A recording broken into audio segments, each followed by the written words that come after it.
There was a first revolution where people got the king to have less power than before. This was in 1990. 1990. What happened was a big people's movement took place. It's a thing that started way back then, and it starts by stopping a king, stopping a feudal system. When the king stepped down and the newfound parliamentary system was established. And after you have the caste system here, Hinduism is ruled by high and low caste. So here everything has been ruled by a king family and high caste. And people want to liberate themselves from that, to put it simply.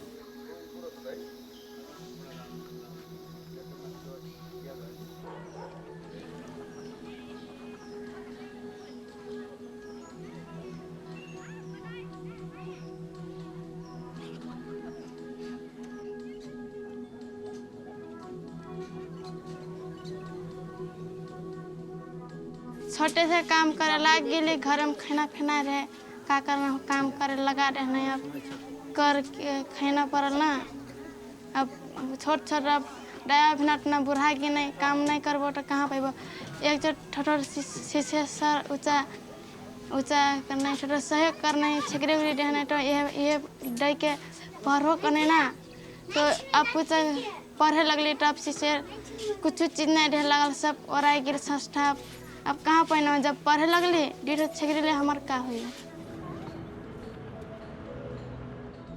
यस्तो किसिमको समस्या आने पहिलो कुरा त जुन राज्य सत्ता छ यसकै कारणले यो सबै समस्या हो नेपालको राज्य सत्ता यो सामन्तवादी संरचनासँग सम्बन्धित छ त्यसो भएकोले यसले जनताको हित गर्ने भन्दा नि विशुद्ध केही हुने खाने मान्छेहरूको हितमा काम गरिरहेको छ त्यसो भएकोले ग्रामीण क्षेत्रका जनताहरू पुरानो राज्य सत्ताबाट उत्तीर्ण परिरहेका छन् त्यही नै मुख्य समस्याको कारण हो जमीन तो 80 रुपये देते हैं और 18 में 100 रुपये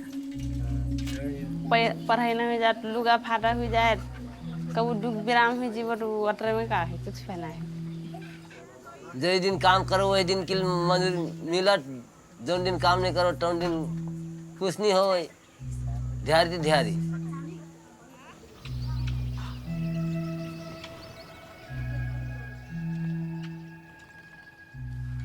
Well, the relationship between marginalized groups and the Nepali state goes back several centuries. Since the creation of the Nepali state, lots of ethnic groups and certain caste groups such as Dalits, they have always been excluded from the economic, political and cultural life of the state. And even, in fact, those in power have defined what it means to be Nepali. So if you look at the statistics now, you will see that an overwhelming majority of people, whether in bureaucracy, executive, military, all state organs, in fact, even in non-government organizations, belong to high caste groups. So you can see how the marginalization has seeped into every sphere of society. And it's not just political, it's economic, social, cultural, linguistic, on every front.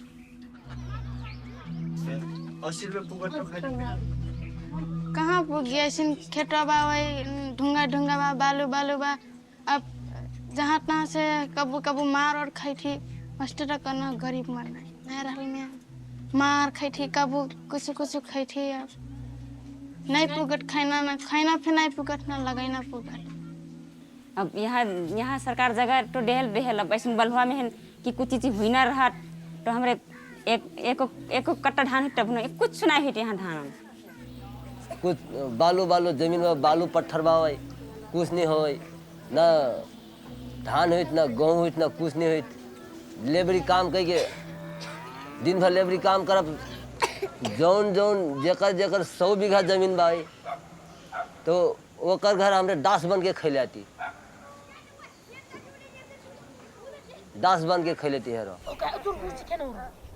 सामान्यतया आफ्नो विद्यार्थी जीवनकालमा लेखेको देखेको र सुनेको कुराको आधारमा मूल्याङ्कन गर्दा जबकि ग्रामीण भेगका जनताको अवस्था देख्ने बेला मेरो आँखाबाट चाहिँ आँसु झर्छ र किन भन्दा एउटा जसरी अहिलेको चाहिँ 21औं शताब्दीमा आधुनिक युगमा विश्वमा जुन किसिमको चाहिँ विज्ञान प्रविधिको विकास भएको छ पुँजीको जुन ढङ्गले पुँजीवादको विकास भएको छ जसरी मान्छेहरू चाहिँ अरबपति करोडपति र चाहिँ बन्दै गइराखेका छन् त्यस्तै गरी जनताहरू पनि अब को जीवनस्तर खस्कदै गइराखेको छ नेपाल अब स्वयं हामीहरूले चाहिँ त्यो भोगिराखेका छौँ जो कि मान्छेले चाहिँ 18 घन्टा नियमित श्रम गरिराखेका छन् उनीहरूको जीवन एउटा जनावरको भन्दा पनि अब चाहिँ तल छ लगातार उनीहरूले चाहिँ 18 घन्टासम्म श्रम गरेर पनि उनले हात मुख जोड्न पाउँदैनन् र त्यत्रो चाहिँ श्रम लगानी गरेर पनि उनले खाना पाइराखेका छैनन् तर अब सामान्यतया अब चाहिँ मुठीभर मान्छेहरूले त्यो श्रम पसिनाको चाहिँ शोषण गरिराखेका छन् त्यसो हुँदाखेरि अब असाध्यै चाहिँ कहाली लाग्दो अवस्था छ भन्न सकिन्छ अरू त अब हामी के भन्छौँ भने यति शान्ति हुन चाहन्छ भने सबैलाई पूर्ण हिसाबले खुला हुनु पर्यो जसरी अहिले यो स्कुल छ हैन हाई स्कुल छ हाई स्कुलमा पनि के छ भने गरिबका छोराहरू पढ्न सक्दैन त्यहाँ धनीको एउटा धनीको छोरा मात्र पढ्न सक्छ अरू कसैको छोराहरू पढ्न सक्दैनन् स्कुल हामीलाई फ्री हुनु पर्यो के यो खानाको व्यवस्था फलफुल केही पनि यति बेच्ने चिजहरू त्यो हामीलाई सस्तो मिल्न चाहियो त्यो महँगो हुनु पर्दैन अस्पतालहरू पनि हामीलाई फ्री हुनु चाहियो गाउँ गाउँमा अस्पताल गाउँ गाउँमा हर स्कुल जसरी हाई स्कुल प्रत्येक गाउँमा हाई स्कुल पनि हुनु पर्यो प्रत्येक गाउँमा हस्पिटल पनि हुनु पर्यो फ्री त्यो हो हाम्रो सोचाइ अरू केही छैन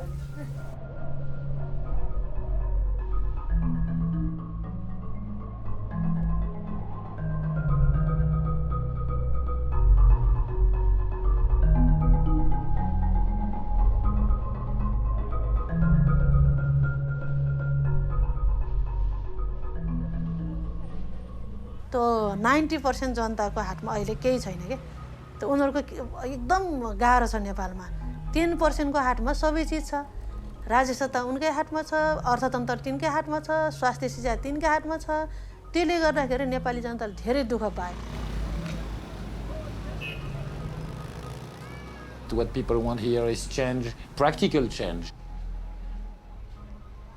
You cannot fool people like in the West, giving them some internet and some nice bullshit on TV, and it's gonna feed them up with that, or a nice car, because here we don't have roads, you know? So you better really deliver something to the people. I mean, just talking about water, about health, about sanitation, about school education. This was never delivered and still not. You cannot just pay tax and never see any public implementation in your place, and only the people on top eating up your money. This is what has been happening all the time here. So there is definitely a big sense of people to struggle in order to get what they think they should have, what belongs to them, which is the land, the money they give. I mean, the government exists from the people, but it has never given back to the people what it should.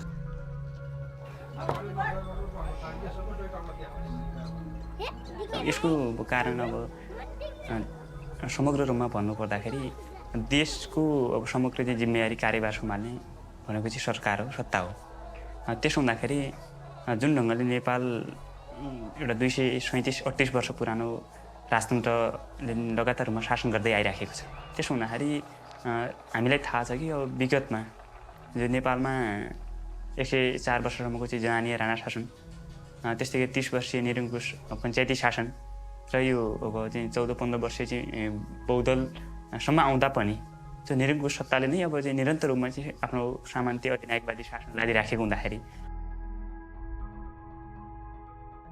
There were two fundamental factors in the Maoist view, and this is more broadly in the communist view within the Nepali communist movement. First, what the Maoists said was there is structural domination within Nepali society, where certain groups, both in terms of class and in ethnicity or caste, have been oppressed for a very long period of time. And their interpretation of the newfound parliamentary system was classically Marxist in the sense that they said that this is formal democracy. It only allows upper caste elites to come to power, and without social change, it won't be able to bring about any radical social reform. And so even though the form of the regime has changed, it is still going to be a regressive regime. It is still going to be an exploitative regime. And that was their primary criticism. Their second criticism was that this constitution had established a democracy, but left the monarch as a constitutional head of state. This was in theory, but in practice, the king still enjoyed a great deal of power over the army. And so one of the Maoist arguments was that this is a sham democracy. It is not even a real liberal democracy because the king still has ultimate power in this country. And the king is the ultimate symbol of feudalism. He is at the head of the feudal system. And without him gone, there can be no real democracy. That was why when the king stepped down and the new order was established, they in principle rejected the new order. But they tactically decided to stay in parliament for 6 years.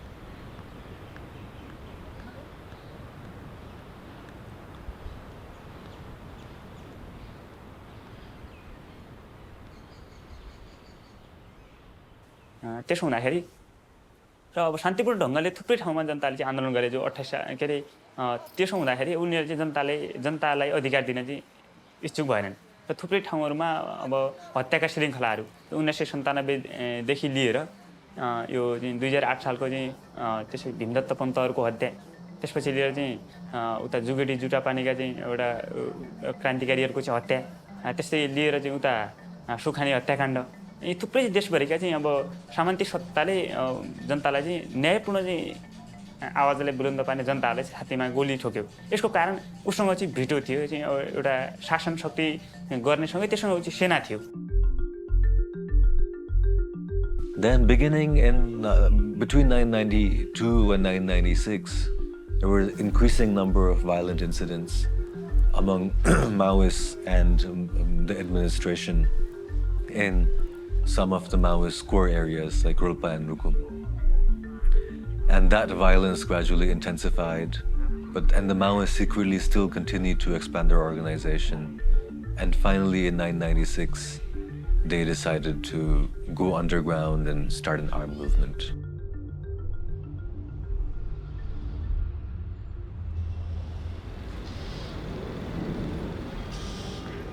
त्यसो भएकोले iron cut iron बन्दुकले बन्दुकलाई नै जित्न सकिन्छ र बन्दुकमा टिकेको सत्तालाई बन्दुकले नै नष्ट नगरिकन मुक्ति हुन सक्दैन भन्ने मान्यता मार्क्सवादी मान्यताका आधारमा यो जनयुद्ध सुरुवात गरिएको हो र यो के कुरा पनि सत्य हो भने बन्दुकको अगाडि निशस्त्र रूपमा संघर्ष गरेर बन्दुकलाई विजय गर्न गाह्रो हुन्छ त्यसो भएकोले पनि बन्दुकले नै बन्दुकको अन्त गर्नुपर्ने यद्यपि हामीले बन्दुकबाट छुट्टी पाउनका लागि पनि फेरि बन्दुक उठाएका हौं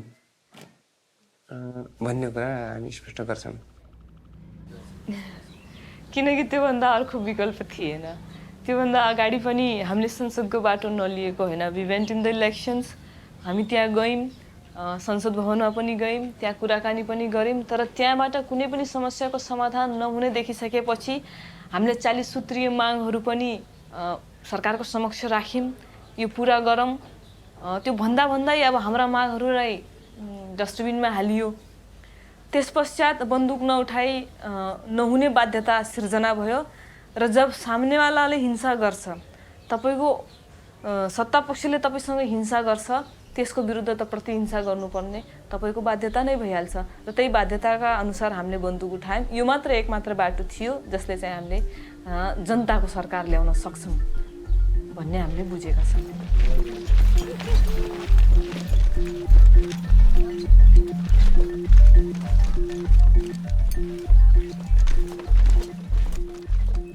There were 40 demands that the Maoists submitted to the government before going underground in 1996. Broadly, they related to three things.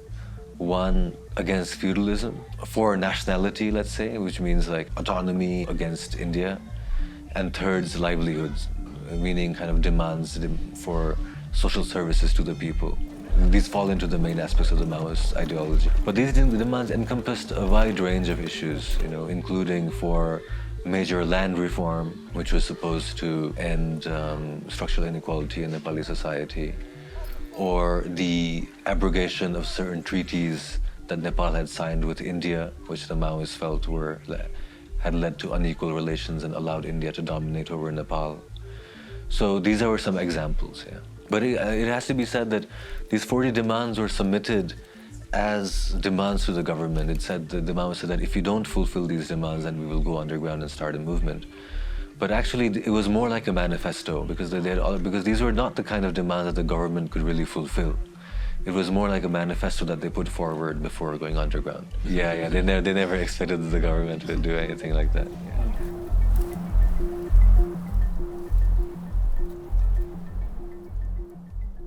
त्यति बेला गाउँमा असाध्यै उत्पीडनहरू थियो। पहिलो कुरा महिलामाथि हुने उत्पीडन एकदम व्याप्त थियो कि त्यति बेला।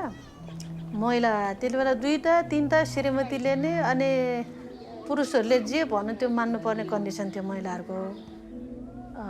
त्यो भएको कारणले एउटा लिङ्गीय उत्पीडनको कारणले, दोस्रो वर्गीय उत्पीडन जो मेरो क्षेत्रमा मेरो भेगमा असाध्यै गरिबीको रेखामुनि परे जनताहरू। अनि विकास पनि भएको थिएन त्यति बेला। स्वास्थ्य शिक्षाको त झन् धेरै टाढाको कुरा थियो त्यति बेला। त्यो दुईटा कारणले, एउटा वर्गीय उत्पीडन, दोस्रो चाहिँ लिङ्गीय उत्पीडनको कारणले गर्दाखेरि म पार्टीमा लाग्यो। त्यति बेला नेताहरू जान्थे, कुरा गर्थे। माओवादी पार्टी भनेको यो गरिबहरूलाई मुक्त बन, गरिबी रेखाबाट माथि उठाउने, महिलाहरूलाई समानता दिने अनि सबै कुरामा समान ढङ्गले अगाडि बढाउने भन्ने कुरा गर्नुहुन्थ्यो। त्यसरी नै म प्रयास भएर लागेँ।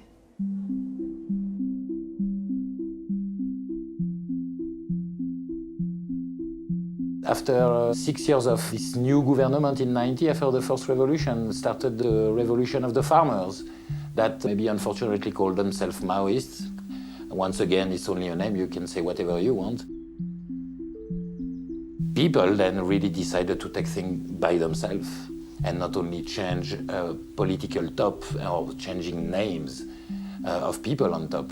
They started to change their own place, their own village, and they started very DIY, do it yourself, you know. They started to change their own place, get the rich people, feudal people in their area coming every now and then to suck them up, and to whom belong the land, they don't let them come back. They decide to take over the land themselves by force and to cultivate this land, to use it for them instead of having to give the produce of the harvest to the rich people. They are sitting in Kathmandu or in a big city in India. And this started very simply, practically, and it worked so well that it has spread all over the country, and now you can call them Maoists, but we call them farmers in arm.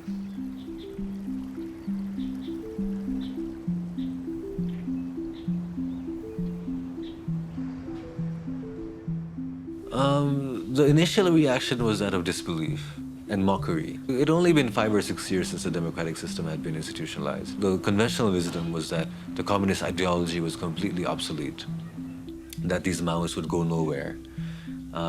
They had no external support, you know, and most parties thought they had no internal support. And, the prime minister at that time didn't even see it fit to actually properly respond to this, you know. I mean, it was thought that these people would disappear within a few months. The police, it was treated as a law and order problem. I thought that the police would kind of be able to bring them under control in a very short period of time. And this thinking, it went on for about 2 or 3 years, where the government thought that this was a very minor issue and could be very easily resolved.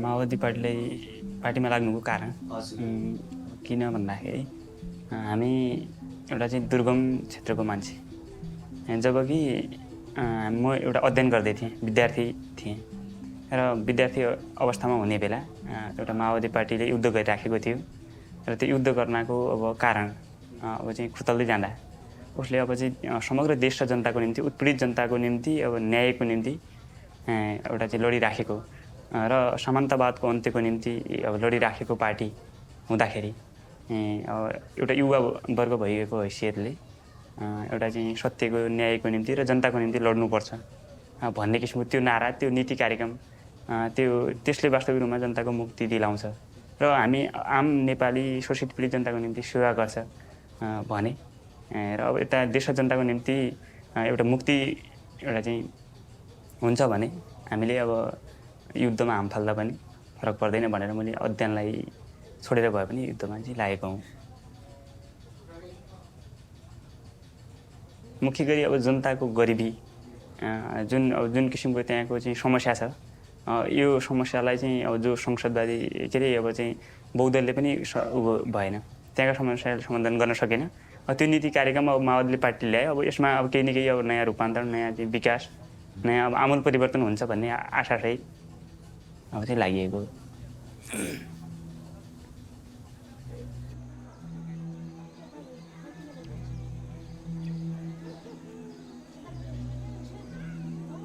My name is Uday Gartimagar, and I am from this village, Thabang, which is also known as the epicenter of the People's War that lasted for 10 years. When the People's War started, I think I was 8 or 9 years old. We were organized under children's organization at that time. Not only me, but every child of my age. At that time, it was a very good feeling, you know, going out of the village at night, being a part of the big movement, really. It was bullets and some money that we used to raise. And whenever police came, they used to fire, aiming at us, and that was not a big problem because it was a rifle at that time. So we could easily run away, like climb up the ridge, you know. Though we were not very big, we were small children, but at that time everyone was perfectly organized, and they were, you know, very disciplined in a way, because I think as I was, other people also were proud of what they were doing.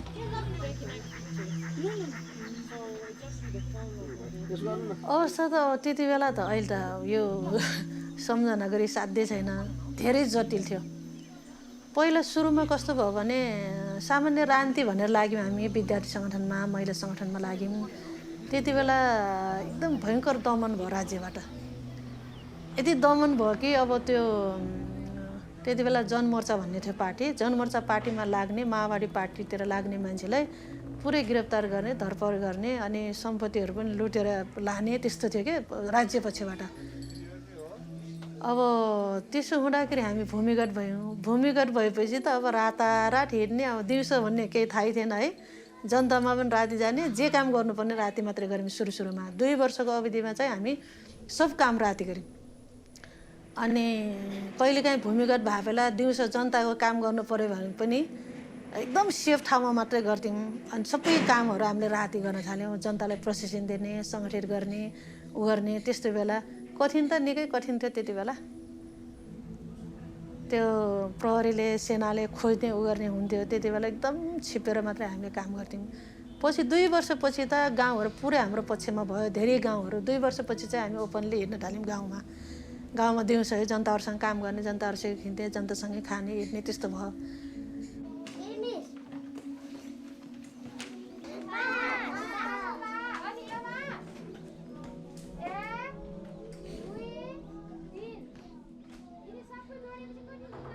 As we grow up, and we could also be senior student cadres, and if we leave our school and if we go to farming, then we could also become farmers organization member. Later, the students were going to YCL, that is Young Communist League member, and they were perfect to be PLA. So these stages were one after another to refine, or in a way to prepare a perfect PLA. These were the stages one had to undergo.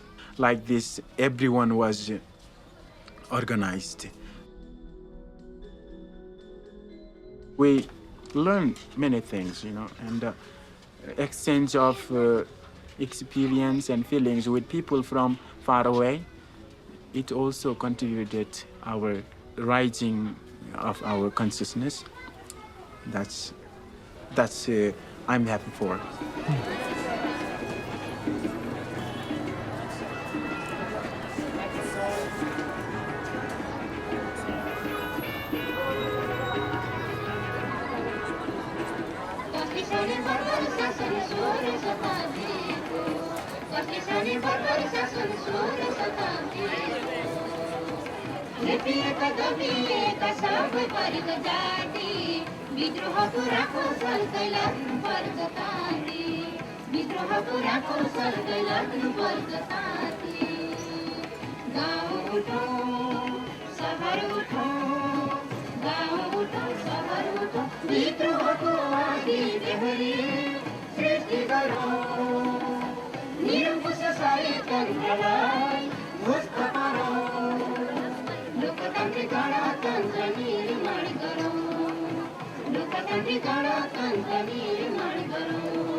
त्यो त हामी सुरुमा महिला अधिकारको कुरा गर्दाखेरि गाउँमा महिलाहरू नि सुन्न नचाहने है, पुरुषहरूले झन् महिलाको कुरा गरेर झन् राम्रै नमान्ने। त्यसो गर्दाखेरि हामीले गीतको माध्यमबाट नाच्ने, गीत गाउने, अनि सङ्गठनमा बसाल्ने, विकास निर्माणको कामबाट अनि त्यो सामाजिक कामहरूबाट नै हामी सुरु गऱ्यौँ। त्यसरी नै महिलाहरू कन्भिन्स भयो। मैले हाम्रो गाविसमा, मेरो घर चाहिँ रोल्पा हो, राङ्सी गाविस हो। त्यो राङ्सी गाविसमा पहिला हामीले महिलाहरू भन्ने बित्तिकै घरबाटै निस्किन्न थियो। अनि सांस्कृतिक कार्यक्रम गऱ्यौँ तीज पर्वमा, अनि मेला लायौँ है। एउटा महिला पछि गाविसकै महिलाहरू, हजारौँ महिलाहरू त्यहाँ भेट हुने, जम्मा हुने। पछि 4 वर्ष त गाविसका जम्मा हुने। त्यस्तरी महिलाहरू आकर्षित भयो कि अनि पुरुषहरूले पनि लजाऊ सुन ठिक छ भन्ने पछिल्लो चरणमा त्यस्तो हुँदै आयो। पहिला त त्यस्तै हो, काम गर्ने ठाउँमा जाने, अनि गीत गाउने, नाच्ने, अनि केही कामहरू गरेर हामीले महिलाहरूलाई कन्भिन्स गर्थ्यौँ। अनि कसैले केही भयो भने बोलिदिने, श्रीमानले श्रीमतीले पिटेछ भने तैँले यो पिट्नु गलत हो, केही काम गल्ती भए पनि त्यसले कुरा गर्नुपर्छ भन्ने असाध्यै ओभर गर्नेहरूलाई हामीले जनतामा उभ्याइदिने, त्यस्तो गर्थ्यौँ।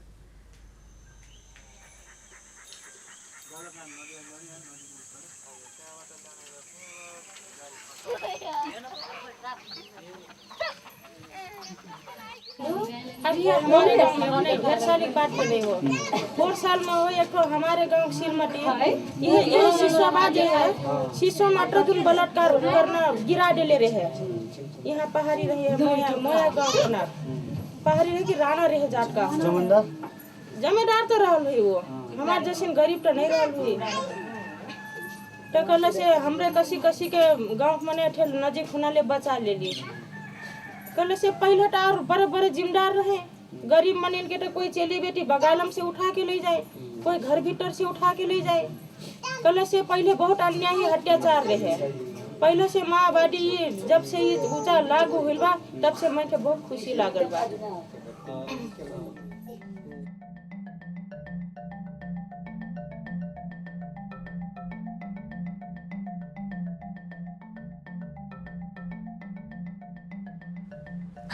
सुरुमा त महिलाहरू अब सेना भन्ने बित्तिकै अब त्यो त गाह्रो महसुस गरे, तर उनीहरू गर्दै जाँदाखेरि महिलाहरूको यस्तो धेरै लहर आयो कि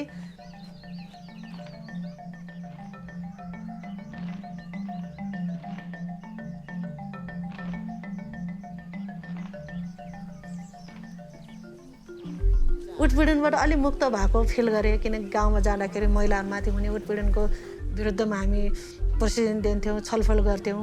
अनि महिलाहरूलाई कुट्ने, पिट्ने, दोस्रो स्वास्नी लिने, अनि अमानवीय व्यवहार गर्ने त्यस्तो हुन्थ्यो। त्यस्तोले हामीले फेरि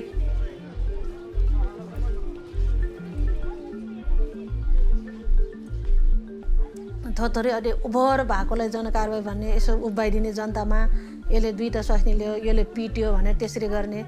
त्यसो गर्दाखेरि महिलाहरूको आकर्षण असाध्यै बढ्यो। बढिसकेपछि लास्टमा 40% महिलाहरू जनमुक्ति सेनामा सहभागी भएको।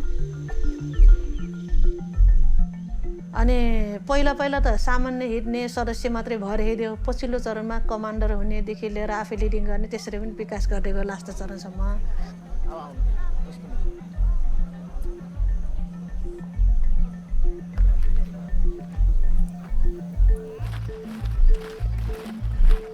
एकमात्र पार्टी नेकपा माओवादीले मात्रै महिलाहरूको मुक्तिको निम्ति मूलभूत रूपमा वर्ग सङ्घर्षलाई केन्द्रमा राखेर एउटा स्पष्ट कार्यक्रम महिलाहरूलाई दिन सक्यो।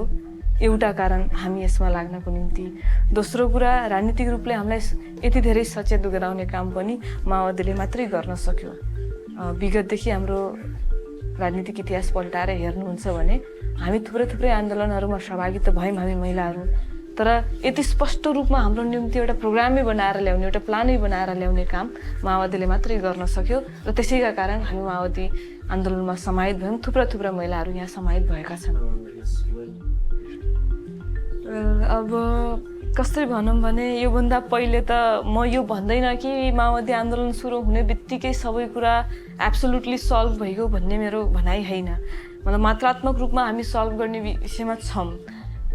योभन्दा पहिले कस्तो थियो भने लगभग 10-11 वर्ष अगाडिको स्थितिलाई तपाईँहरू फर्केर हेर्नुहुन्छ भने एउटा किसिमको कन्जर्भेटिभ सोसाइटी, एउटा किसिमका रूढिवादहरू, महिलाहरूलाई अत्यन्तै हेप्ने किसिमका रीतिरिवाजहरू यहाँ थिए।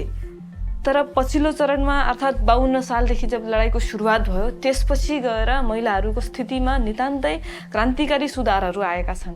कानुनहरू माओवादी सत्ताले यति राम्रा बनाइदिए, महिलाहरूको हक अधिकारको निम्ति यति राम्रा कानुनहरू बनाएर लागू गरेर देखाए। रक्सी नियन्त्रणको क्षेत्र होस्, बहुविवाह बालविवाहको क्षेत्र होस्, त्यो क्षेत्रमा माओवादी पार्टीहरूले जुन कानुनहरू तिनका सत्ता मार्फत बनाए त्यसले महिलाहरूको सशक्तिकरण गरेको छ। अहिले वर्तमानको स्थितिमा आउँदाखेरि र पहिले जो महिलाहरूलाई हेपिन्थ्यो, दबाइन्थ्यो, अहिले ती महिलाहरू नै एउटा राजनीतिक कर्मीको रूपमा, त्यसपछि गएर जनमुक्ति सेनाको एउटा कमान्डरको रूपमा पनि स्थापित भएर आइरहेका छन्। त्यसैले विगतभन्दा 11 वर्ष अगाडिको भन्दा अहिले वर्तमानमा नेपाली महिलाहरूको स्थिति नितान्तै प्रगतिजनक छ। मैले भने नि एब्सोल्युटली सबै कुरा चेन्ज भइसकेका छ भन्ने दाबी हामी गर्दैनौँ, तर विगतभन्दा धेरै फरक भएको छ। विगतभन्दा धेरै राम्ररी महिलाहरू आफ्नो हक र अधिकारको निम्ति सचेत भएको हामी पाउँछौँ हाम्रो समाजमा।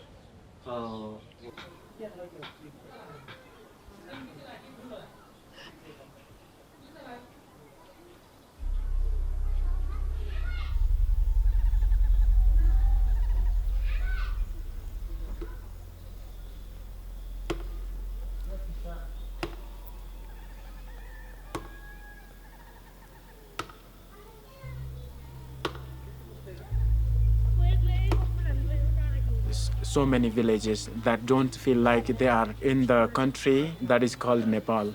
Nepal, in papers, they say that is proud of having so many ethnic groups, so many languages, diverse culture, but in practice, people are not allowed to practice their culture and promote their language, their literature. That's why people wanted their history be compensated, be repaired. They wanted their autonomous states. It didn't mean, and it doesn't mean that they wanted to be a separate state, but they want their history to be preserved in their own state and their language to be promoted, their literature to be promoted, because Nepal has a history that during the Rana regime, people were not allowed to speak their own mother tongue, and whoever spoke, their tongues would be cut. Their hands would be cut if they tried to write in their own tongue, mother tongue. And so was the situation at that time, the history tells us. And the goal of the movement, the People's War, was to decentralize the state mechanism, so that people would be treated equally and they would have the equal opportunity to participate in the government or state or in mechanisms of state. So that was the goal. One of the Maoist innovations was that very early on, even before the war started, their view of caste and ethnicity in Nepal was very different from the other Marxists.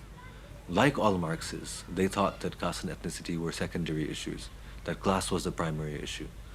But they said that because oppression in Nepal has largely occurred along lines of caste and ethnicity, there's a very strong correlation between a person's class and his or her caste and ethnic group.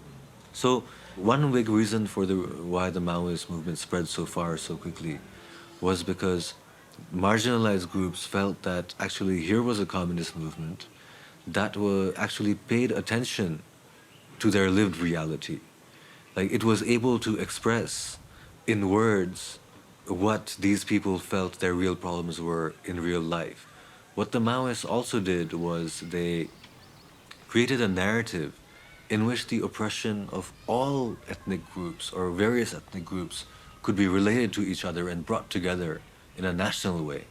So I think that this was one reason for why they were attractive to many marginalized groups as well.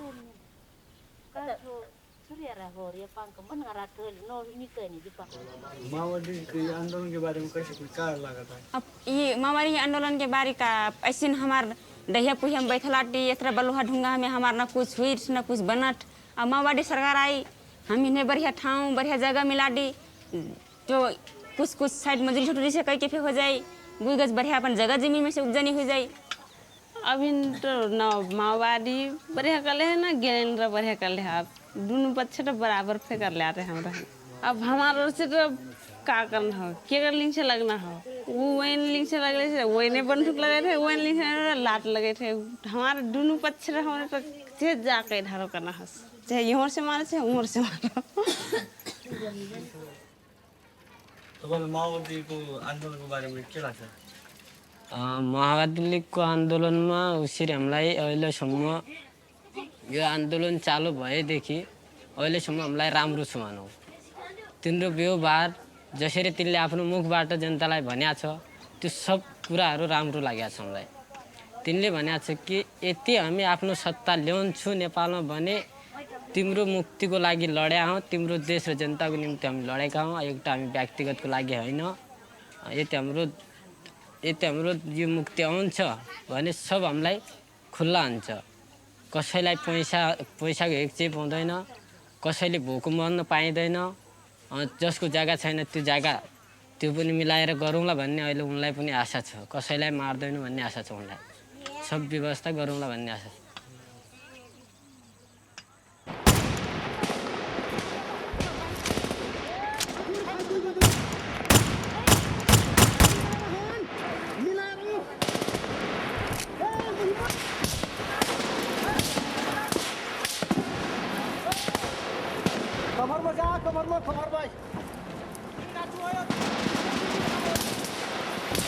Yeah, but the thing is that the country is at war, and even when you are in village here, where normally it's very peaceful, and there is, each valley here since the beginning of when Nepal exists, each little valley has its own little system, working very well at a small scale, and very, I would say, anarcho-communist type of system, without them giving it the name, it's the way it has been happening. So Nepal is very peaceful and very anarchic in the good sense of the word, and very socialist without knowing it themselves. Now people have been trying to voice that and to make it clear, and it led to a war. So now when you go in the village, it's not as peaceful as 10, 15 years ago. And people are a bit tense because police and army is coming there, just shooting there, raping there. Your neighbor can give you to the authority, or to the other authority, to both sides anytime. A lot of spying, nobody trusts nobody. So situation is pretty tense. And the farmer, the revolutionaries have been are trying to implement a lot of reform, mainly for the agriculture, irrigation. Trying to have formation at the local level of teachers and of health workers, medical doctors, because it's a thing that has never been done. Everything has always been centralized here. So the main idea of the revolution is to decentralize all these things. But you understand that in times of war, it's very difficult to start to train 50 health workers, 50 nurses, because you have the helicopter is coming and bombing the place. Even you have a Red Cross on a building, it will be bombed. So the reality is not as nice as it should be. And Maoists often say that they are very sorry to the people that now it's wartime and they cannot implement with the people whatever they want. But things changed over a period of time, and within 5 years, by 2000 or 2001, it had become very clear that the Maoists had actually spread very far. they had taken control of a very large section of the countryside. There were actually districts where the Maoists were treated as the legitimate government rather than the real government. In 2001, the police had been evacuated from almost all of the countryside, the Maoists said, because of Maoist attacks. And there was a great degree of shock.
अब आर्थिक स्थितिमा नितान्तै भिन्न तरिकाको बदलाव आइगयो, निकै ठुलो सुधार भइयो भन्ने कुरा हैन, किनकि अहिले हामी युद्धमा छौं, लडाईमा छौं, त्यसले गर्दाखेरि सबै चीज एकैचोटी बदलिन्छन् भन्ने कुरा पनि हुँदैन।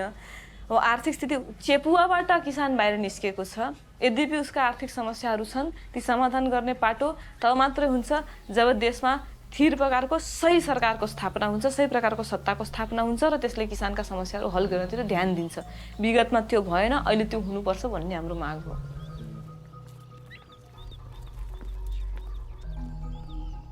अब किसानहरूको हकमा भन्नुपर्दा अब हामी महिला किसानहरू पनि छौं के अरे गाउँमा, हैन? अब त्यस्तो मैले भने नि महिलाहरूको स्थितिमा जुन प्रकारका बदलावहरू आए त्यही प्रकारका बदलावहरू सिङ्गो नेपाली ग्रामीण समाजले पनि देखेको छ र त्यसमा सहभागी भएको छ। विगत जस्ता विकृतिहरू हटेका छन्, टोटली गाउँबाट ती हटेका छन्। फटाहरू, सामन्तहरू, जनतालाई चुस्ने, जनतालाई लुट्ने चलन गाउँबाट हटेको छ र योभन्दा पहिले नितान्तै गम्भीर स्थिति हुन्थ्यो। अब पढे लेखेका कम छन् हाम्रा किसानहरू, ल्याप्चे ठोकेर तिनीहरूको जग्गा जमिन हडप गर्ने काम जमिदारहरूले, सामन्तहरूले गरेका हुन्, ब्याजको स्याज तिर्न किसानहरूलाई लगाएकै हुन्। यी सबै उत्पीडनबाट किसान मुक्त भएको छ एक हदसम्म र यही कारण हो कि किसानहरू पनि माओवादी पार्टीमा संलग्न भए, जनयुद्धमा संलग्न भए। जस्तो कि यसको नामै जनयुद्ध छ, it's a people's war, for the people along with the people's, people are fighting in this people's war. त्यसो हुनाले हामीले के देख्यौँ भने जनता आफै सहभागी भएको युद्ध हुनाले पनि अहिले जनताले चाहिँ आफ्नो मुक्ति आफै गर्नमा नितान्तै महत्त्वपूर्ण भूमिका खेलेको छ। त्यसपछि गएर विगतको उत्पीडनबाट पनि किसानहरू अलि एक हदसम्म मुक्त भएका छन् भनेपछि त्यही हुनाले होला सायद, मलाई लाग्छ र सायद दुनियाँले पनि यो स्वीकारेको छ कि 80% भूगोलमा माओवादी सत्ता त्यही कारणले चढेको। यदि माओवादी सत्ताले ठिक ढङ्गले किसानहरूको समस्यालाई सम्बोधन गर्दैन थियो, महिलाहरूको समस्या वा अन्य उत्पीडित लिङ्ग जाति वा क्षेत्रले सम्बोधन गर्दैन थियो भनेपछि 80% भूगोलमा उसले एक्लै सत्ता चलाउन सक्दैन थियो। उसले ठिक ढङ्गले चिजहरूलाई सम्बोधन गर्यो र ठिक तरिकाको लाइन ल्याइसकेपछि जनताले पनि समर्थन गरेका छन् र विगतभन्दा अहिले किसानहरू एक ढङ्गले अगाडि बढिरहेका छन् र सहरीय क्षेत्रमा पनि माओवादी आन्दोलनको प्रभाव नितान्तै तेजीका साथ बढिरहेको हामीले यो कुरा फेरि अहिले लोकतान्त्रिक गणतन्त्रको आन्दोलनको दौरानमा पनि महसुस गर्यौं।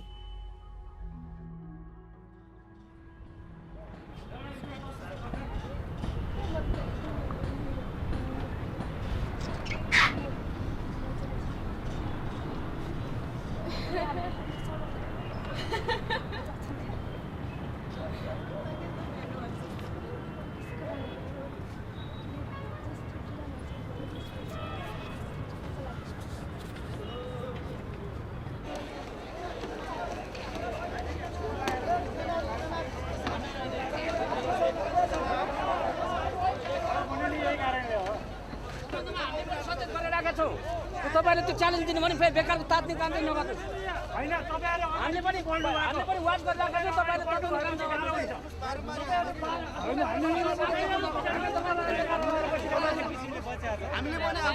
तपाईहरु अगाडि बढ्दिसकेपछि अनि सुरु हुन्छ हामी भित्र तपाईं त अगाडि बढिसक्नु भएको छैन तपाईं त रिङ रोड क्रस गरिसक्नु भयो छैन तपाईं गर्नु भयो अगाडि तर पनि हामीले छोड्दिएको छैन त्यही भएर पुरो भन्नु नगरे होइन तपाईको अगाडि मसँग विश्वास नगरौ तपाईको त चलाउँदैन सरौमा त बस्नु न हामी यता बस्छु सरौ तपाईँ हामी यता बस्छु सरौ त पुरा भइसक्यो पुरा सरौ त उता बस्नु सरौ उता बस्नु हामी यतै बसिरहन्छौँ यता जाँदैन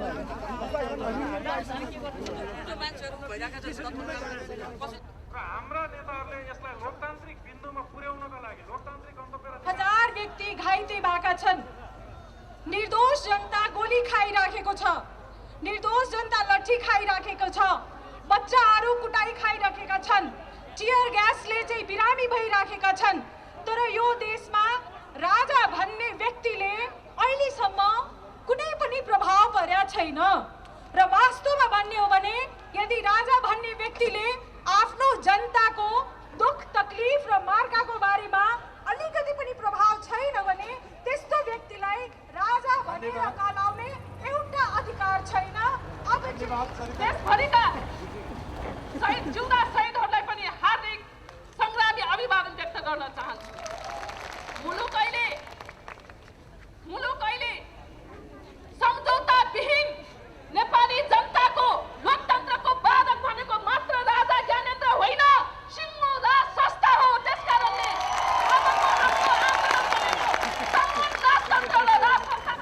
within a short period of time there will be some sort of change.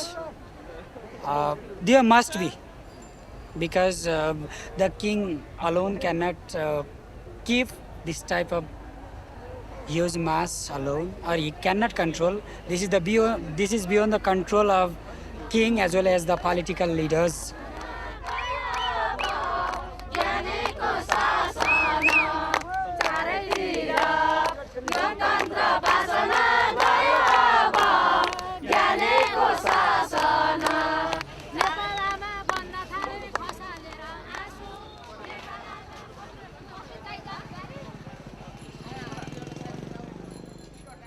There were two ways in which the Maoists received their early education.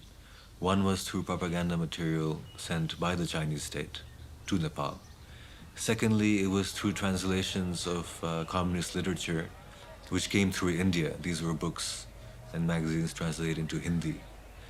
And because of Nepal's proximity to India, the relationship with the Indian communists was much deeper than the relationship with the Chinese communists.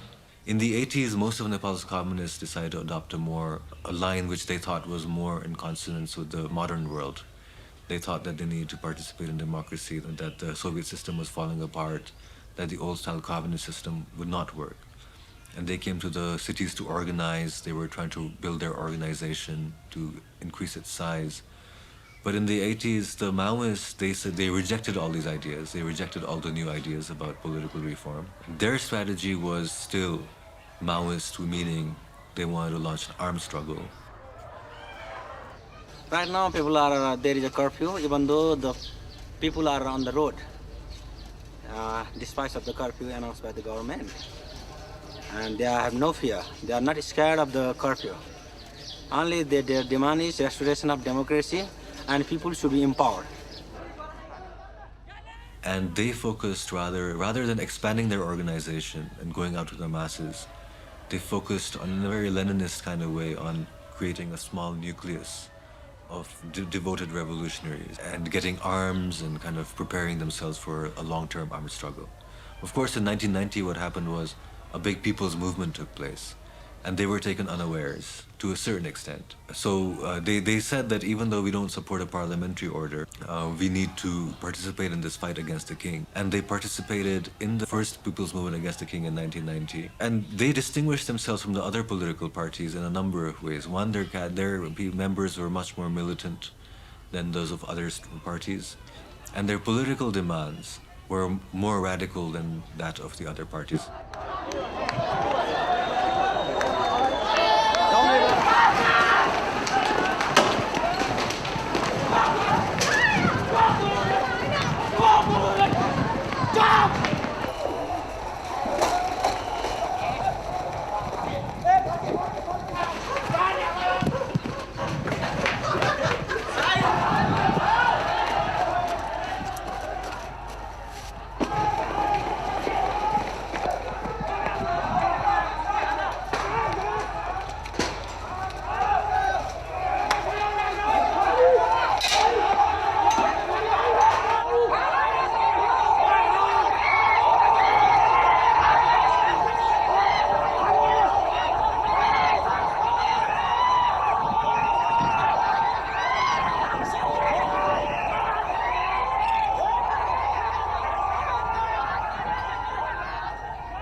Just not in the Kathmandu, not in the capital. As you see, all over the Nepal, people are very much united.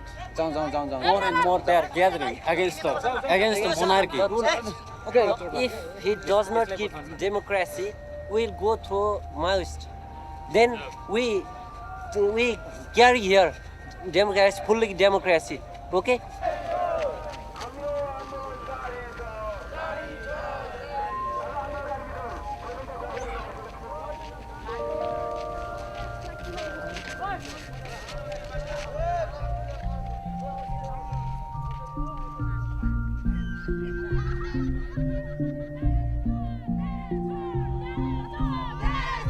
In the beginning, when the Maoists started their People's War, 96, they made a 20-point demand to the government that unless it's fulfilled, they will continue the armed struggle. And in this point, there was a lot of hardcore communist things. It can come to taxing the rich people, not taxing the poor. I mean, there were many things. And through all their struggle, they have understood that now they are not going to be able to get rid of the king like French did in 1789, because now you have missiles, you have a rocket launcher, and people don't just walk on a capital. They can kill the whole population here with a single bomb, which was not here 200 years ago. And this, the Maoists have been saying it, that they have to adapt their revolution to the time. I think within the Maoist party, contrarily to what a lot of people say, there is enough open discussion that they are ready also to change their opinion or to polish a little bit their angle. And that's what has happened, and I think a few years ago they have said openly that they are okay to settle their armed struggle, to stop the arm. Even all their demands are not fulfilled, but at least they should be a republic. And they believe that the people want a republic, and everybody knows because nobody wants a king. So of course, anyways, ineluctable that the country is going to a republic. But even the Maoists have said, even we will lay down the arm even before there is a republic, when there will be a vote to the people to ask if they want a republic. We are okay just even if we go for election of a constituent assembly, which will make a new constitution. Meaning whether there is republic or not, we are okay to lay down the arm, but we want the real voice of the people. And that's why they could manage to compromise and to talk with the main political parties who have been until recently put in jail and beaten up and by the king, who has taken full power. So they had a common enemy of the king, where actually the Maoists started against these parties, with the king only on the side. So now they found a common enemy, which is the king.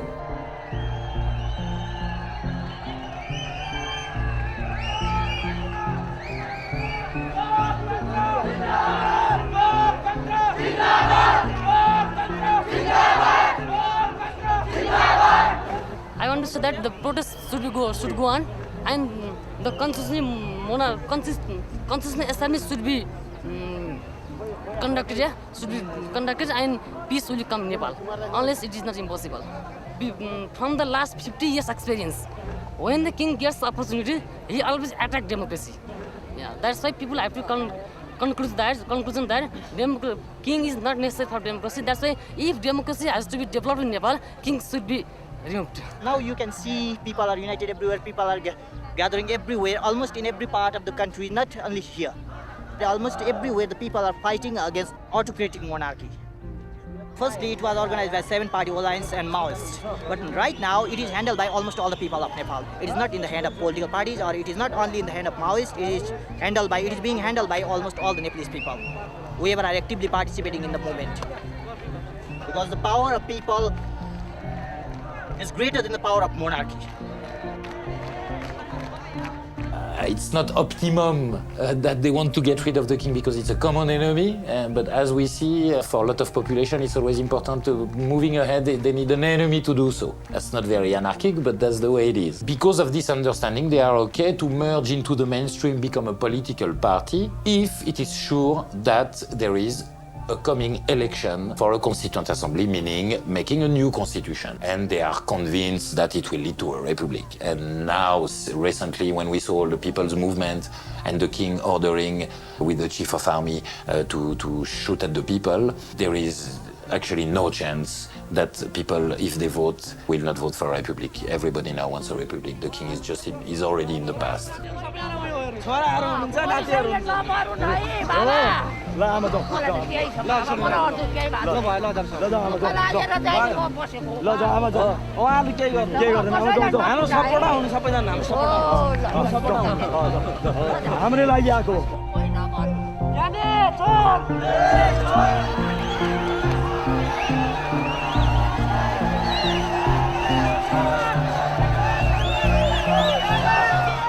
I think the Maoist rebellion, it uncovered many issues about Nepali society which had lain dormant in the past. There were many, especially issues relating to inequality and structural violence, which were papered over in earlier narratives that were dominant politically.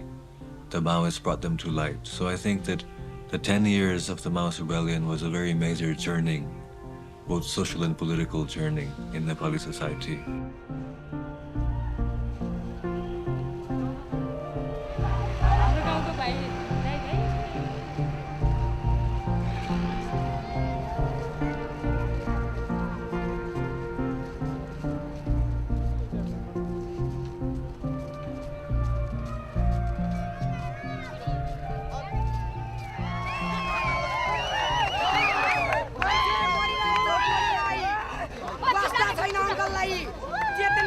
डन्ठीहरूले कुटिरहेछन् मान्छेलाई त्यो पनि वास्ता छैन अङ्कललाई अङ्कललाई त आफ्नो सुकिलो वस्त्रमा अत्तर छर्कन पाए पुग्यो हाम्रो अङ्कललाई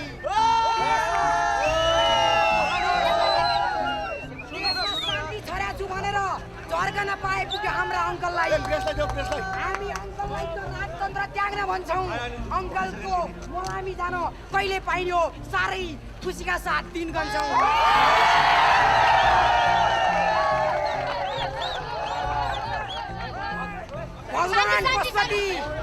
भगवान पशुपति काला होस् हतपति ज्ञाने परोस् भतपति लोकतन्त्रले बास गरून् आरेघाट जाने आश गरून् राजपरिवार जति आरेघाट त्रिपेट जति जनताको हात शिवखुलित त्रिपेट जति जनताको हात शिवखुलित भएस माइला दाइ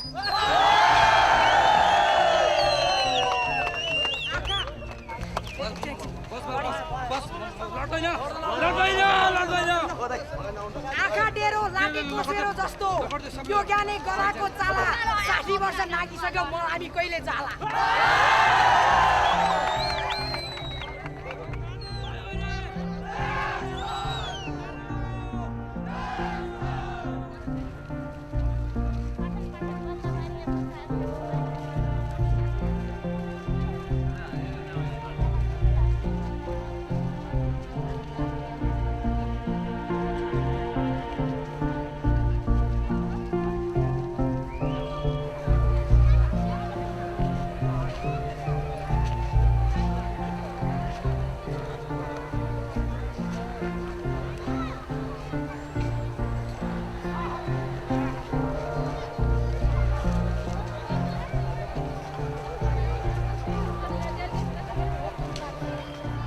This is plastic rubber bullet. No, I'm before go to my friend shoot directly shoot police. Yes.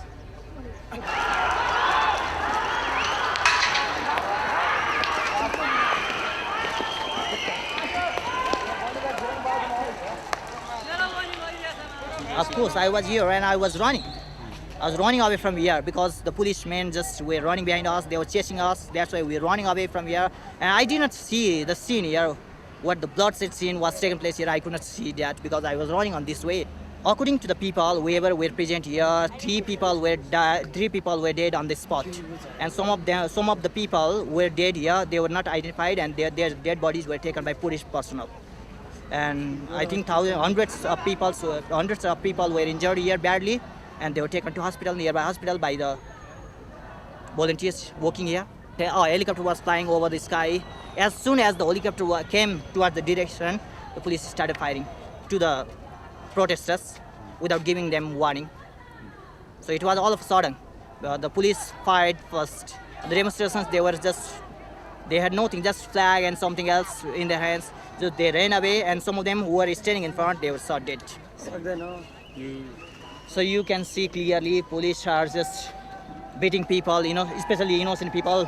Many dozens, even more than dozens people are killed here. Innocent people are killed here. And I came to know that some of the people are just taken by them. Dead bodies are not given to the family members or their relatives. So it seems that it is quite, tyrannicalist. It is going towards the tyrannical state because the policemen are not responding well towards the people.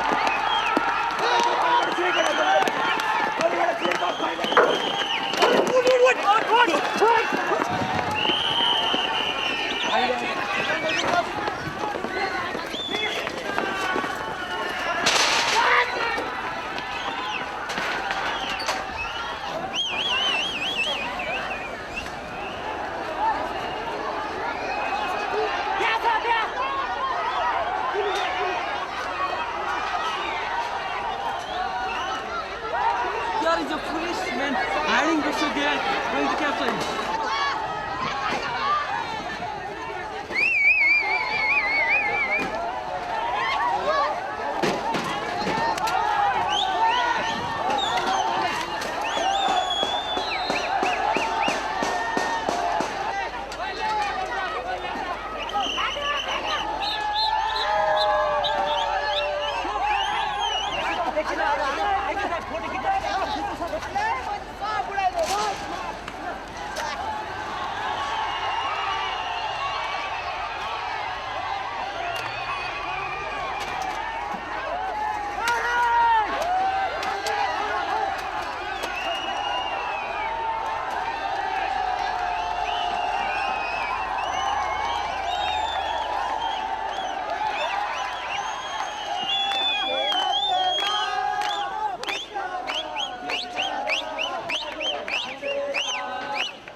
Up to now, in the movement of strike, more than 12 people have been died, up to 1 dozen by the security forces. Yesterday, while people are in peaceful demonstration, the government, the police uses excessive force, used indiscriminately firing, baton charge, tear gas, and 3 people have been died. The movement declared them to martyrs, the latest martyr of this movement. More than 200, near about 300 people have been injured. They are seriously injured. They are in hospital now.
यो पेट कसले पालिदिन्छ बालबच्चा तपाईँहरूले पालिदिनु भएको छ रासन पानी तपाईँहरूले दिनुभएको छ ल भन्नुहोस् हाम्रो यत्रो बच्चाले तपाईँहरूले दिनुभएको छ यो सरकारले तपाईँलाई ड्युटी दिएको छ हाम्रो बालबच्चाको पेट कसले दिएको छ बिहान कमाएर बिहान खाने बेलुका कमाएर चुप लाग्ने होइन नि त तपाईँहरूले यो शासन नियन्त्रण गर्नु पर्यो क्या एक दिन होइन कयौँ महिनासम्म भोकभोकै बस्न सकिन्छ हामी तपाईँ भन्नुहोस् यसको निर्णय गरिदिनुहोस् यो जनता कोही पनि अगाडि सरेर ढुङ्गामुढा गर्दैन ढुङ्गामुढा किन गरे यो जनताले तपाईँहरू जस्ताले पहिला बालबच्चाको कति कयौँको घाइते बनाएर बिहाल बनाएर अनि तपाईँहरूले ढुङ्गामुढा प्रहार गर्न तपाईँहरूले सिकाउनु भएको हो के जनताले होइन बुझ्नुभयो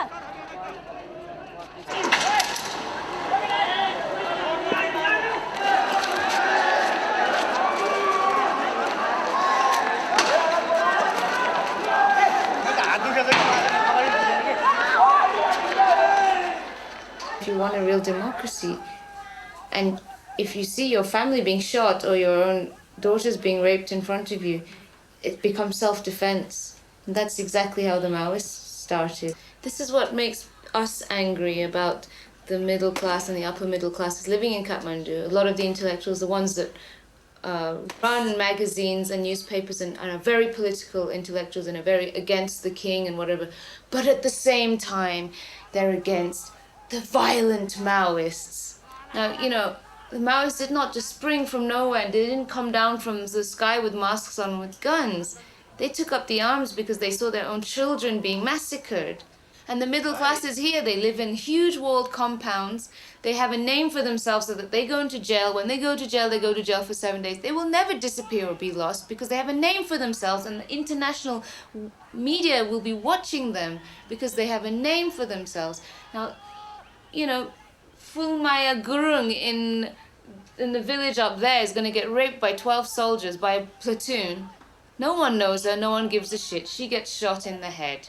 What's her family going to do? Do a peaceful march? Issue a peaceful protest? This is so educated middle class bullshit.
This Gunga Choki is changing to Yeah, this is the first time the Gunga Chok is changing now the Gordon. This is Republic Chok, yeah, Republic interception. Republic Chok.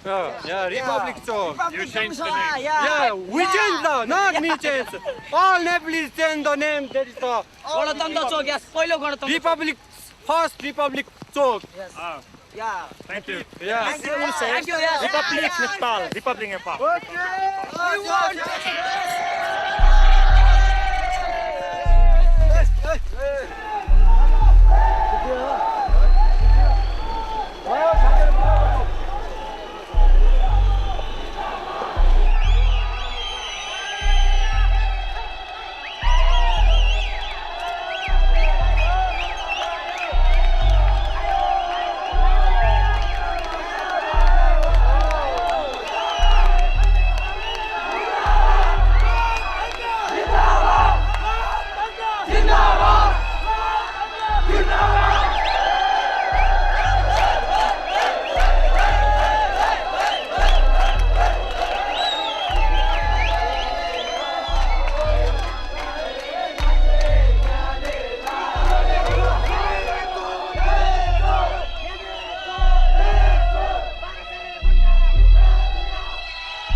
So after 2003, the official Maoist ideology was that we need to get rid of the king first, and we need to have elections to an elected constituent assembly, and we need to allow greater democracy than existed in the past.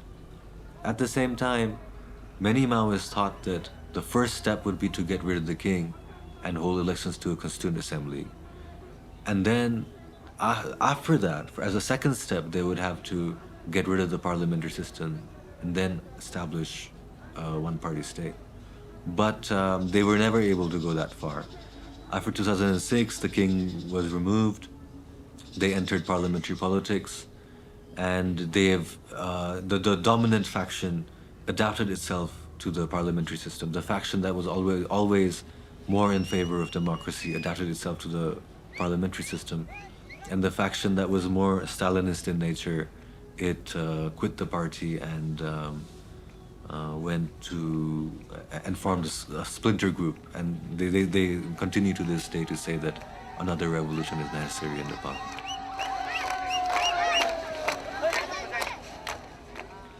And in the 2008 election, they won a plurality of votes and emerged as the largest party.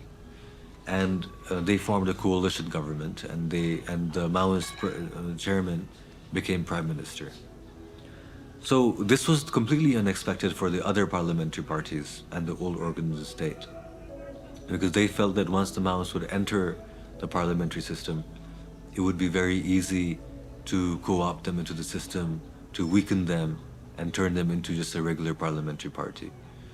But because they were so aggressive and they expanded so fast, there was a very deep fear that emerged among the status quo parties and the status quo segments of society.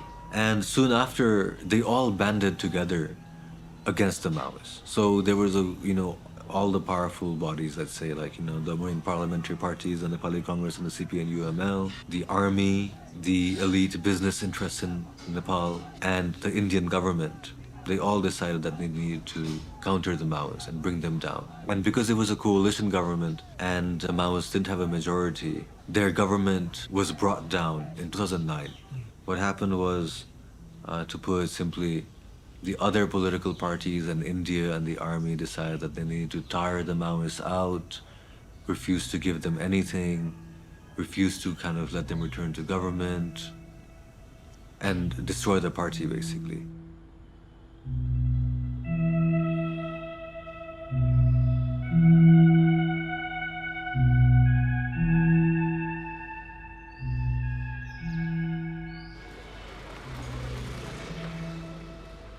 And on the other hand, what happened was, because they were already coming to the mainstream, they developed a taste for the good life, let's say, The Maoist the Maoist chairman started to become very corrupt. They took over many businesses, and senior Maoist leaders were known to kind of be dealing in property, and they lost touch with their grassroots rank and file.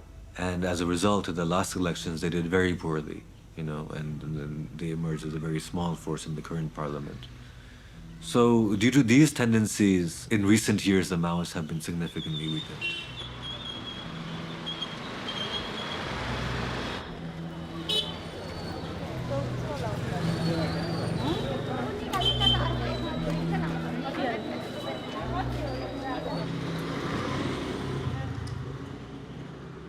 अब मेरो पार्टीको सवालमा मैले भन्नु पर्दाखेरि party चाहिँ भिन्न ढङ्गले परिवर्तन भयो। पार्टीमा अलि बढी व्यक्तिगत स्वार्थहरू मौलायो। उति बेला हामीले सामूहिक भन्थ्यौँ हैन, सबैको लागि भन्थ्यौँ। अब पछिल्लो चरणमा आउँदाखेरि व्यक्तिगत सोच चिन्तनहरू मौलाउँदाखेरि जो हामीले जनयुद्धबाट गर्दै आथ्यौँ तिनी चिजहरूलाई संस्थागत गर्न पनि गाह्रो भयो। अनि आफै अलि विभाजनको दिशातिर गएर त्यो भने जस्तो गर्न सकेन। त्यो भनेको के हो भने कुनै पनि माओवादी पार्टी होस् या अरू पार्टी होस्, जुनसुकै पार्टी पनि पार्टी भनेको राज्य सत्ता सञ्चालन गर्ने शक्ति हो, त्यो निकाय हो। त्यस कारण उमा केही स्वार्थहरू कम हुनुपर्छ। जब मान्छेमा भयङ्कर व्यक्तिगत स्वार्थ बन्नु राख्छ त्यसले केही गर्न सक्दैन। 50% पार्टीकै स्वार्थमा गरोस्, 50% व्यक्तिकै स्वार्थमा गरोस्, तर 50% जनताको स्वार्थमा, 50% देशको स्वार्थमा, 50% वर्गको स्वार्थमा त्यसो गरेन भने कोही पनि देश अगाडि बढ्दैन र कुनै पनि समाज अगाडि बढाउन सकिन्न। पहिला जनयुद्ध सुरु भएको कारण पनि थियो। जो पावरमा हुन्छ त्यसले खाएको खाइ हुन्छ, अब अरूलाई वास्तै छैन, जनता त बिचल्ली छ। त्यस कारण योबाट माथि उठ्नुपर्छ नेपालको पोलिटिकल पार्टीहरू र स्वयं म पनि उठ्नुपर्छ। अब हाम्रो त के भन्ने, हामी त्यो सोचे भए त यति बेला म अर्कै हुन्थेँ, सायद म यो महलै मेरो हुन्थ्यो होला। तर म अहिले यो कोठामा बसेको छु, यो फ्ल्याट ल्याएको छु, 2-3 घर 2जना भाइहरूसँग मिलेर बसेको छु। त्यस कारण यो कुरा चाहिँ अलिकति मानवीय दृष्टिकोणबाट, जनता राष्ट्रको दृष्टिकोणबाट हेर्दाखेरि त्यहाँ थोरै अलिकति खस्केको फिल गरेँ मैले। तर यो जो परिवर्तन गरेर चाहिँ यो त फेरि माओवादी पार्टीकै कारणले भएको। यो कुरा त जे स्वीकारी पनि नस्वीकारी पनि होइन, त्यो हो। तर आफैले जो गर्नुपर्ने हो त्यो चाहिँ अलिक कमी भयो र अब समस्याहरू पैदा भयो।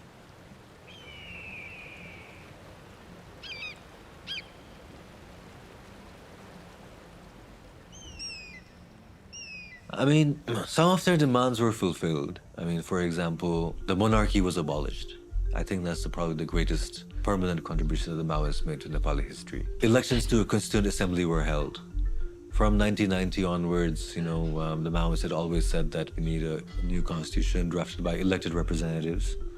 And because of that demand, because of their movement, Nepal eventually elected leaders to a constituent assembly. To a large extent, because of the Maoist movement, the agenda of marginalized groups, of Dalits, Janajatis, Madeshis, it became mainstream. It became part of the mainstream political debate. And to a large extent, because of the Maoist movement, the state was forced to adopt the agenda of federalism. It was not only because of the Maoists, but because of the Maoist movement and the Madeshi movement combined. The state was forced to accept that the centralized state in Nepal had to end, and we needed to create federal provinces where power would be devolved. So these are the accomplishments of the Maoist movements, I think. What they could not accomplish was, soon after in 2006, they lost their focus on class, because the existing system was such that it could not kind of countenance any significant reform of the state structure. So there was no reform of the army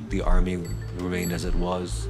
The Maoists wanted a major kind of restructuring of the army to make it more inclusive and representative of diverse groups. There was no land reform or any other redistributive policy, because that was completely blocked by the other parties, and the Maoists also lost interest in it over a period of time.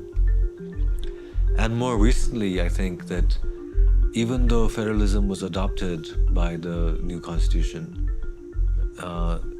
the Maoists were in too weak a position to actually fight hard for the many marginalized groups. So as a result, Madeshi groups and Zanjati groups are still not happy with the form that federalism has given. The new form of federalism, while it represents a progress on what existed in the past, it still will continue the domination of historically dominant groups. And it won't kind of fully allow marginalized groups to exercise their rights.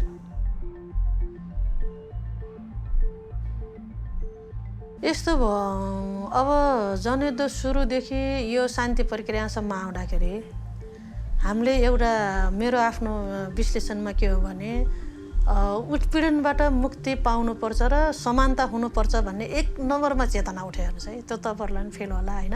Number 1मा चेतना उठ्यो, महिलाहरूलाई समान अधिकार, जनजातिहरूलाई समान सहभागिता, समान अधिकारदेखि लिएर मधेसी दलितहरूको सबैको समान सहभागिता, जस्तै गरिबहरूको पनि सबैले खान पाउने बाँच्न पाउने अधिकार हुनुपर्छ भन्ने जो उठ्यो, यो चेतना चाहिँ माओवादी आन्दोलनले जनयुद्धले गर्यो। यो नै 1 नम्बरको परिवर्तन मैले संश्लेषण गरेको छु।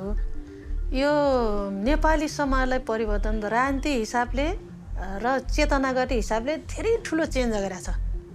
त्यो मैले मात्रै होइन, सबैले ठान्छ होइन। राजनीति हिसाबले परिवर्तन, राज्य सत्ताको हिसाबले परिवर्तन, त्यसपछि चेतनागत हिसाबले ठुलो परिवर्तन, यो दुईटा कुरा चाहिँ परिवर्तन हो र जनताले समान ढङ्गले हेर्ने हुनुपर्छ हैन। त्यहाँ अलि ठुल्ठुला लडाइँ हुन्छन् के। अब नेपाल लगायत धेरै देशमा कस्तो छ भने घाँसपास कपासकै लागि समस्या छ नि त, धनी र गरिब बिचमा। धनीहरू कस्तो छ भने धनी भएको एकदम अति धनी, अब त्यो भनी साध्य छैन। गरिब भएको यस्तो गरिब छ कि त्यो खान नपाउने कन्डिसनसम्म छ।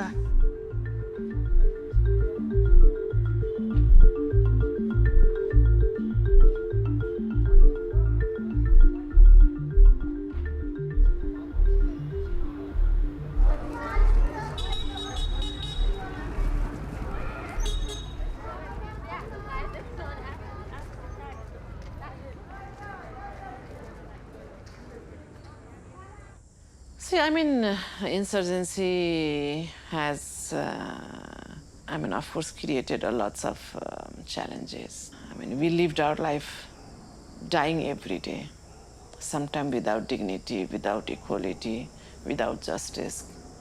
Sometimes there was absence of rule of law. But it has also created a lot of opportunity, especially after the peace process started.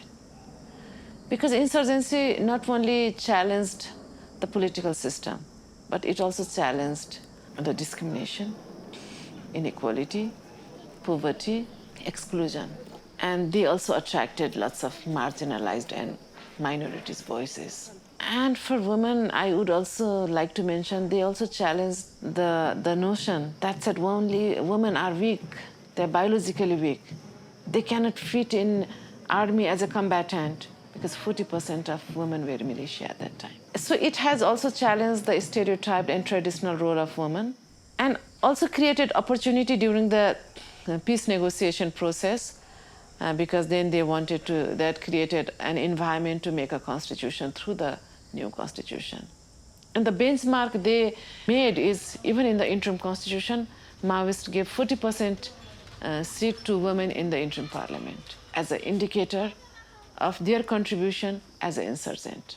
And I think this opportunity has been created for renegotiating our right.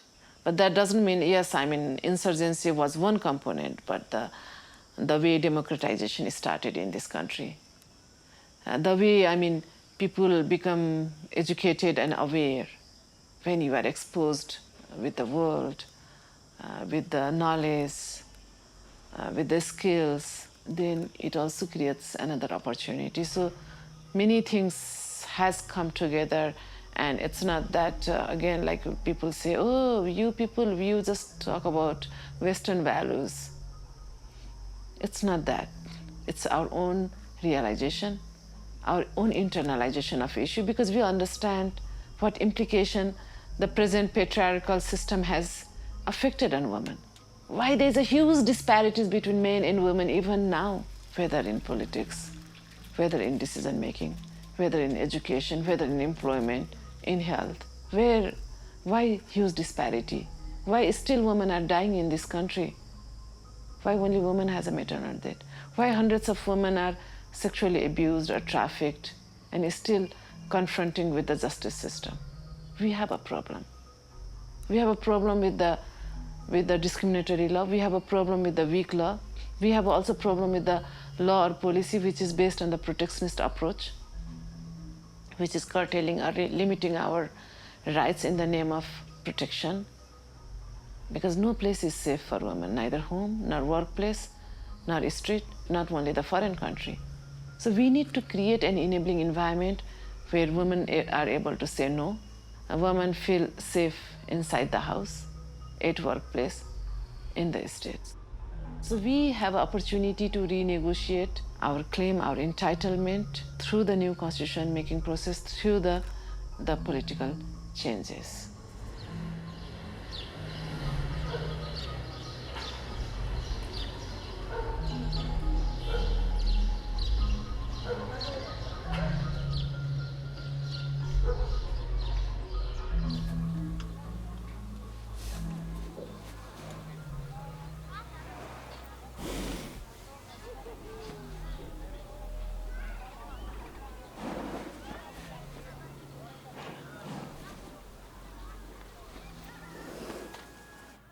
People here, they still are hoping that something will happen, you know. They can make it happen, like because they know that what the dream was at the beginning of the People's War, it didn't happen. People didn't get anything.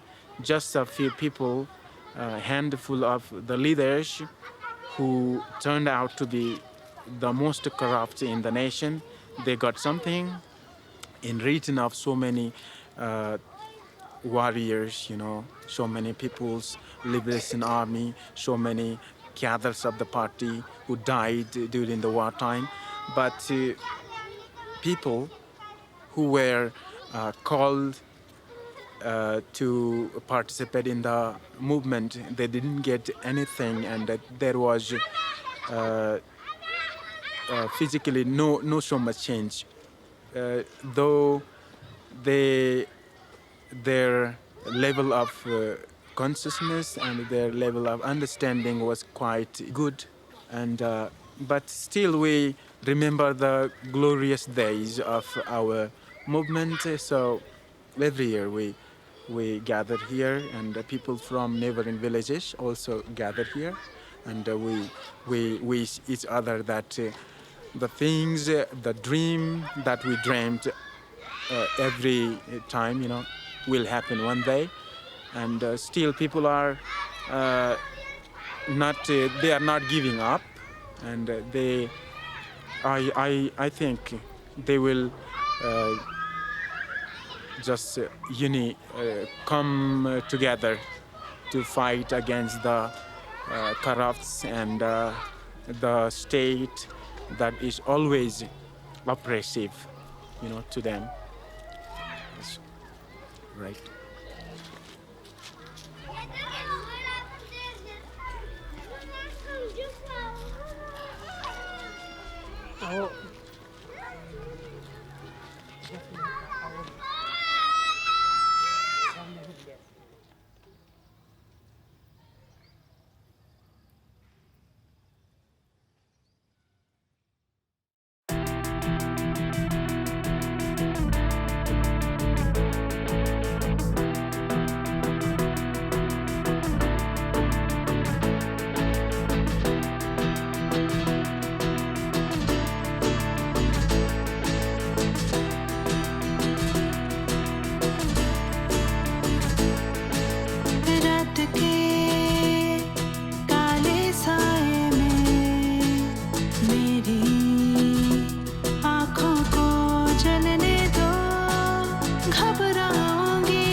तपाईँ स्विडेनको कि स्विजरल्यान्डको? स्विडेनको।